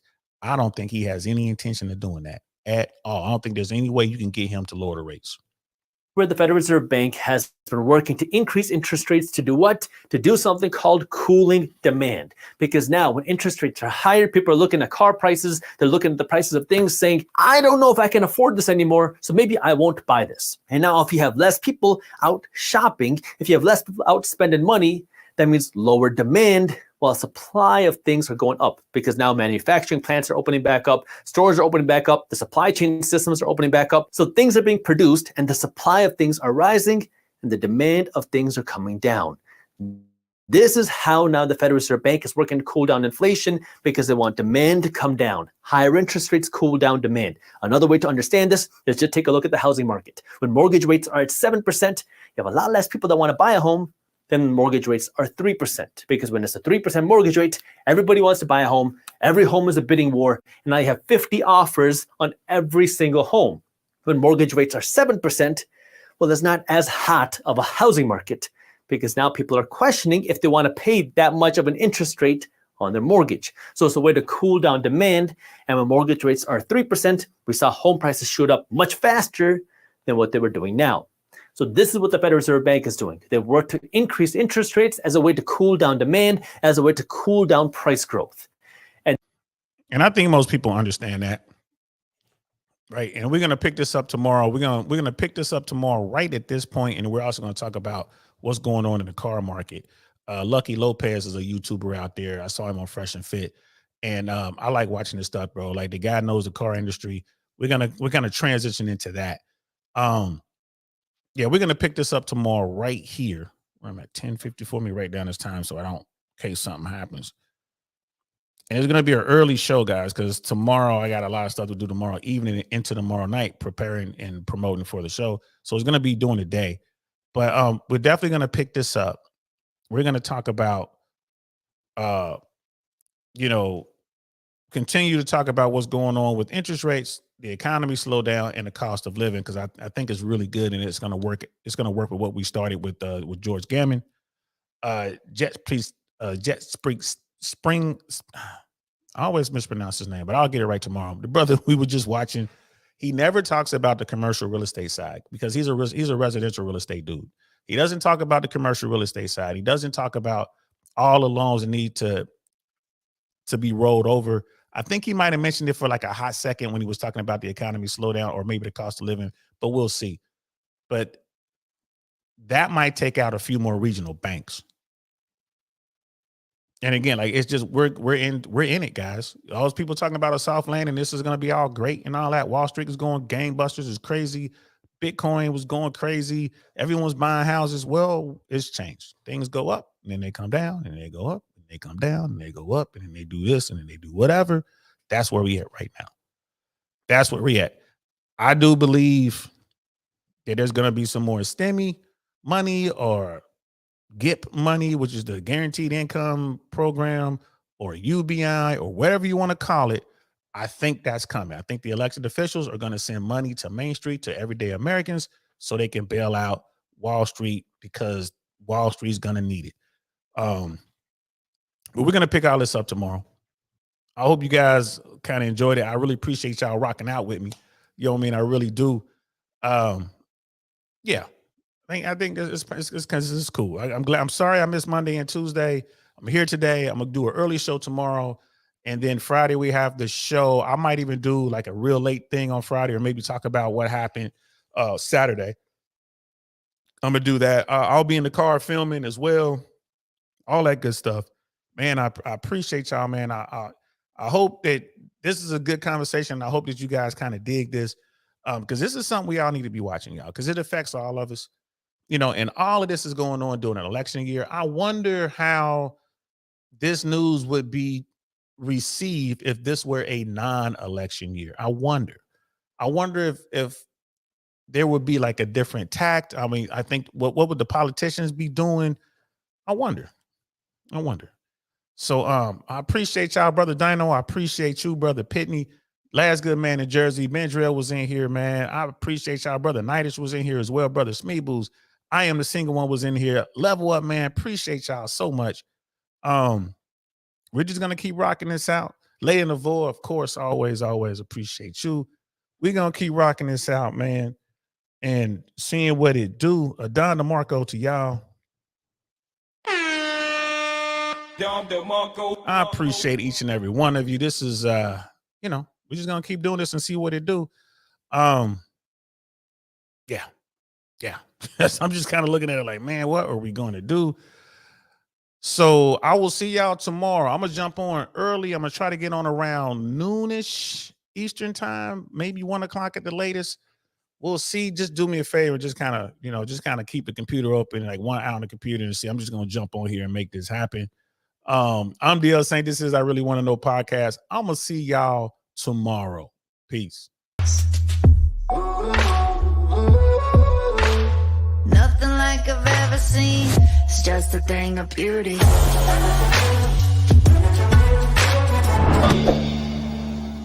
Darn, that's the end.